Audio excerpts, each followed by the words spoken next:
නිර්මාණශීලී පුද්ගලයෙක් ඉන්නවලු විකුම්. විකුම්ම දන්නවද? විකුම් ඔයාගේ යහපැත්තේ යාළුවගේ නමත් විකුම් වෙන්නදී. විකුම් කියන්නේ කවුද? අලිගැට peer ඇට වලින් මාස 10ක කාලයක් පාවිච්චි කළ හැකි හැඳි නිර්මාණයට අත්හදා බැලීමක් කරන කෙනෙක්ලු.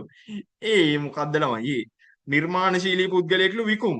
මිනිහා කරන්නේ අලිගැට peer තියෙන අර කොළ පාට ළමයි මේ මූණේ එහෙම ගන්න අපි. අලිගැට peer ළමයි. ඒ අලිගැට peer ඇට වලින් මිනිහා මාස 10ක කාලයක් පාවිච්චි කරන්න පුළුවන් හැඳි වර්ගයක් නිර්මාණය කරන්න අත්හදා බැලීමක් කරනවලු. මාර නිර්මාණ ළමයි ඒවා. ඒ සඳහා ඔන්න නවීන්ගේ සහායක් ලබා ගන්නවලු. උපකරණ ගැනීමට රුපියල් 20000ක ප්‍රාග්ධනයක් දාලා තියෙනවලු. උපකරණ ගන්න රුපියල් 20000කුත් ප්‍රාග්ධනීය විදිහට දාලා තියෙනවලු.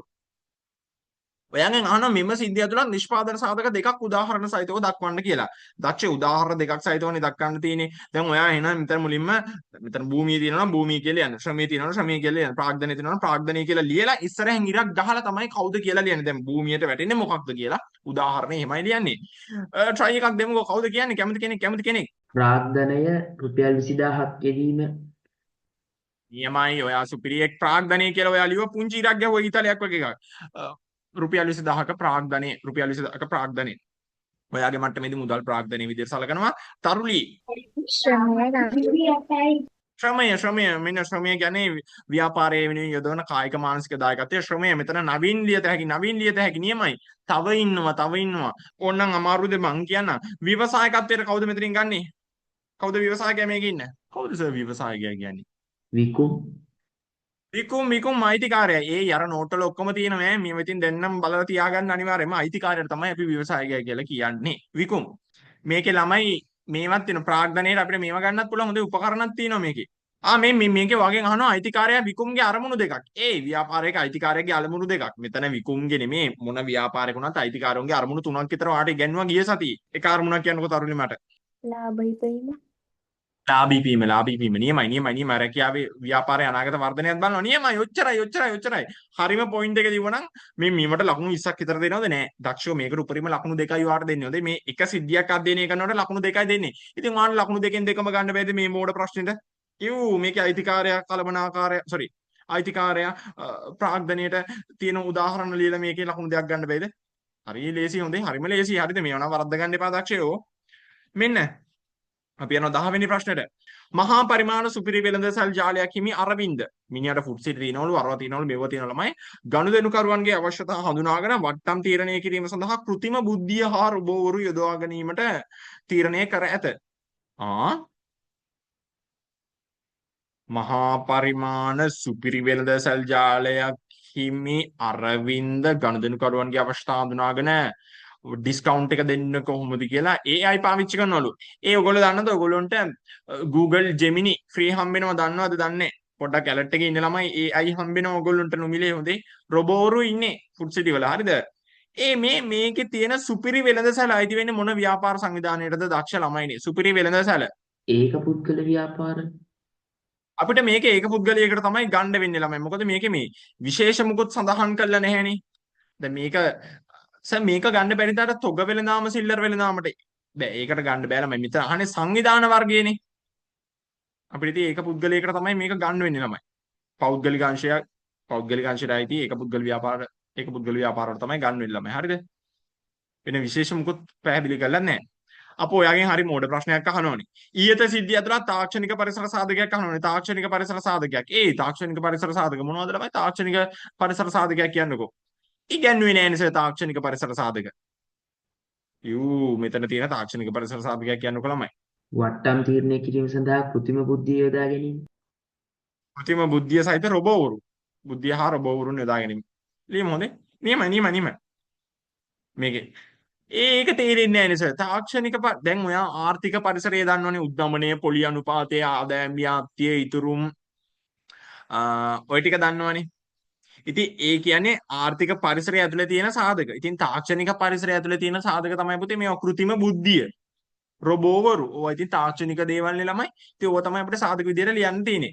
අනේ දක්ෂව ප්‍රශ්නයක් තියෙනවා නම් අහන්න බය වෙන්න එපා. සමන් ඉන්නවලු සමන්.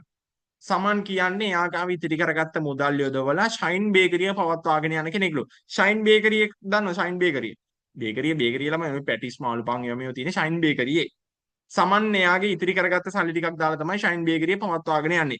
තරඟකාරී වෙළඳපොලේ ඉල්ලුම ඉහළ යනවලු මේ නිසා ව්‍යාපාර කටයුතු ඵලදායීව පවත්වාගෙන යාමට අත්දැකීම් සහිත රවීන් බඳව ගන්නවලු. මේ රවීන් කියන්නේ සුපිරි වැඩෙක් මිනිහා මේ වගේ ව්‍යාපාර ගොඩක වැඩ කරලා තිනවා අති සුපිරි දක්ෂයෙක්. දැන් අර තරගයට මුණ දෙන්න ඕනේ. මේකගේ ෂයින් බේකරි ඉස්සරහම පෙරේරන් සන්ස් එකක් කැරවෑන් ෆ්‍රෙෂ් එකක් ඔය වගේ එක එක ඒවා දාලා තිනවා. පීසා ට්ටයක් දාලා තිනවා. දැන් තරගයට මුණ දෙන්න ඕනේ. ඉතින් සුපිරි වැඩෙක් වෙන රවීව වඳව ගන්නවලු. ෂයින් බේකරි ව්‍යාපාරයේ ශක්තියින් දෙකක් අහනවා. කැමති කෙනෙක් සෝහන්සා ශක්තියක් කියන්නේ සෝහන්සා මේ ව්‍යාපාරයේ තියෙන අපි සිද්ධියක් අධ්‍යයනය කරන්නේ. එතකොට මේ සිද්ධියට අනුකූල විය යුතුයි. ශක්තියක් කියන්නකො අභ්‍යන්තර පරිසරය. කලමනාකාරයට හොඳ අත්දැකීම් තියෙනවා නියමයි. අයිතිකරු ඉතිරි කරගත් මුදලක් තිබීම.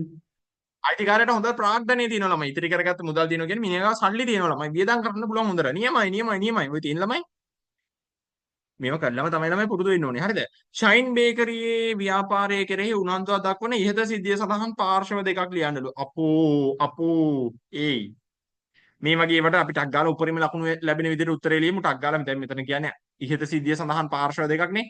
අයිතිකරු කියලා ලියන්න පුංචි ඉරක් ගහලා අයිතිකාරයාගේ නම ලියන්න පුතේ සමන්. ඊට පස්සේ මෙතන අපි කලමනාකරු කියලා ලියමු. කලමනාකරු කවුද මෙතන? මෙයා. මේ රවියනේ රවි.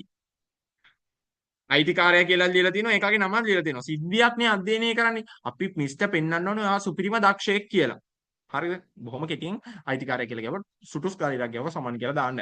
පුතේ ප්‍රශ්න තියෙනවනේ සර් මේ විදිහට උත්තරේ ලියුවොත් වැරදිද ප්‍රශ්න තියෙනවා නම් අහන්න. ප්‍රශ්න තියෙනවා නම් අහන්න. ළමයි මේ කියන විදිහටම වැඩේ කරගෙන යමු හොඳේ. 14 වෙනි ප්‍රශ්නය. නයන කියන්නේ නුවර එළියේ මල් වගා කර අලෙවි කිරීමේ ව්‍යාපාරයක් පවත්වාගෙන යන කෙනෙක්. නයන. හොඳේ නයන. මෙයාගේ ව්‍යාපාරේ නම සකුරා මල්. සකුරා මල් ළමයි නුවර එළියේ තියෙන්නේ. සකුරා මල් නේද ළමයි අර නිකන් රෝස පාටට ජපන් ෂෝ වල එහෙම තියෙන්නේ. හරි කමක් නැහැ කොහොම හරි. මෙයා සාර්ථකව පවත්වාගෙන යනවලු මේ නුවර එළියේ සකුරා මල් ව්‍යාපාරය. පසුගිය වසරේ ඇතිවෙනවලු දිලීර රෝගයක් නිසා ග්‍රාමීය බැංකු ණය වාරික ගෙවීමේ අපහසුතාවයකට පත් වෙනවලු. දැන් දිලීර රෝගයක් එනවලු දක්ෂයෝ. ගස් ටික මල් ගස් ටික ඔක්කොම මැරෙනවලු. දැන් ඉතින් ළමයි මල් ගස් ටික මැරෙනවා කියන්නේ මෙයාට හම්බ කරගන්න විදිහක් නැහැනේ. ඉතින් හම්බ කරගන්න විදිහක් නැහැ කියන්නේ මට සල්ලි හම්බෙන්නේ නැත. එතකොට මෙයාට ණය ගෙවා ගන්න විදිහක් නැහැ. ග්‍රාමීය බැංකුවේ ණය ගෙවා ගන්න බැරි වෙලා ඉන්නවා. හැබැයි එයාගේ ව්‍යාපාරික දැනුම කැපවීම සහ කාබනික පොහොර රජයෙන් දෙනවලු. මෙයාට හොඳ දැනුමක් තියෙනවා කැපවීමක් තියෙනවා. රෑ එළි වෙනකන් හරි මෙයා මල් පැල හිටවන්න කැපවීමෙන් ඉන්නේ. රජේනොත් ඔන්න සපෝට් එකක් සහයෝගයක් දෙනවලු කාබනික පොහොර. ගහන්න මේව ගහන්න කියලා දෙනවලු රජේ. නොමිලේ දෙනවලු. ඔව් එහෙම නේද කියන්නේ ළමයි. ඔව්. කාබනික පොහොර ලබා දෙමින් රජය කරනව දිරි ගන්නවලු. ඔගොල්ලෝ වැටෙන්න එපා. ලෙඩ වෙනවා නැගිටපල්ලා කියලා. ඉතින් ඔන්න දිරි ගන්නවලු. මෙන්න මෙයා මේ වසරේ සාර්ථක වෙනවලු. ඔන්න ඔකයි සකල සිද්ධිය. ඉහත සිද්ධිය සඳහන් සකුරා මල් ව්‍යාපාරයේ ඇල්මැති පාර්ශ්ව දෙකක් අපෝ පා වෙනෝනේ ළමයි. එකම ප්‍රශ්නෙට උත්තරේ ලියන්න ගියාම මේකේ කවුදනේ අයිතිකරු? නිෂු කවුද මේකේ අයිතිකරු? නයන සර්. කවුද ඉන්නේ? තව ඇල්මැති පාර්ශ්වයක්. කවුද ඇල්මක් දක්වන්නේ? රජය. තරුලි. රජයක් ඉන්නවා. තව එක්කෙනෙක් ඉන්නවා. තරුලි තව එක්කෙනෙක් ඉන්නවා මෙතන. ඇල්මැති පාර්ශ්වයක්. ග්‍රාමීය බැංකුව. ග්‍රාමීය බැංකුව ණය සපයන ආයතන ළමයි ග්‍රාමීය බැංකුව. මූල්‍ය ආයතන හොඳේ මූල්‍ය ආයතන. ඔයා මූල්‍ය ආයතන කියලා ලියලා ඉරක් ගහලා ග්‍රාමීය බැංකුව කියලා ලියන්න ළමයි. හරිද? ඔයාගෙන් අහනවා ඉහත සිද්ධියේ සඳහන් දැන් මේ නයන විසින් පවත්වාගෙන යන සකුරාමල් ව්‍යාපාරයනේ තියෙන්නේ. මේ සිද්ධියේ සඳහන් සකුරාමල් ව්‍යාපාරයේ නාමයේ ලියාපදිංචි කිරීමේ හේතුව ලියන්නලු.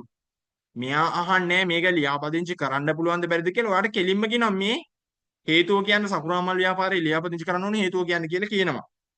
කාගෙන්ද මම අහන්නේ සුහන්සා? මොකක්ද හේතුව? ඇයි සකුරාමල් ව්‍යාපාරේ ලියාපදිංචි කරන්න ඕනේ? හරිම උත්තරේ දෙන්න ඕනේ. අයිතිකරුගේ සම්පූර්ණ නමින් හැර පවත්වාගෙන යන ව්‍යාපාරයක් ඉන්නවා. එමය අයිතිකරුගේ නම නයන. හැබැයි මෙයා මේ ව්‍යාපාරේ නම දාලා තියෙන සකුරාමල් කියලා. ඉතින් අයිතිකරුගේ සම්පූර්ණ නමින් තොරව ව්‍යාපාරේ පවත්වාගෙන යන නිසා මේක ලියාපදිංචි කළ යුතුයි නියමයිනේ ඔය තියෙන්නේ උත්තරේ.